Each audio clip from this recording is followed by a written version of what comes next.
রান্না বান্না শেষ হয়ে গেছে দুপুরে। এখন হচ্ছে মটর ছেড়ে খাওয়ার পানি উঠাবো। বোতলগুলো আর কালকে রাতে নিয়ে আসছে 4টা বোতল। বোতলগুলো কেমন হয়েছে দেখেন তো। আমার কাছে দেখতে কিন্তু অনেক বেশি ভালো লাগতেছে। আপনাদের কাছে কেমন লাগতেছে? এইখানে মাঝখানে একটু মানে ঢেউ দিয়ে আছে, খুব বেশি ভালো লাগতেছে। আর হচ্ছে বেগুনি কালারের এই যে এই পটটা নিয়ে আসছে, 4টা রাতে নিয়ে আসছে। আর আমার বাসায় কিন্তু অলরেডি বড় বড় যে পট, ওরই 6টা আছে। টোটালি এই পটে পানি ধরার পর থেকে এখন আর জগ ব্যবহার করি না। আর এই পটের ভিতরে কিন্তু এই যে মেডিসিনগুলো থাকে, সুন্দর করে ধুয়ে নিলাম। আর এই পটগুলো এত সুন্দর, একবার পানি খেয়ে দেখলে তখন আর জগই ব্যবহার করতে ইচ্ছা করবে না।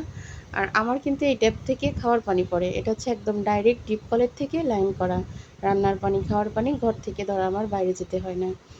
তো যাই হোক, সবাই এমন সুবিধা করে নিলে বিশেষ করে ঘরের বউদের জন্য অনেক বেশি সুবিধা হয়।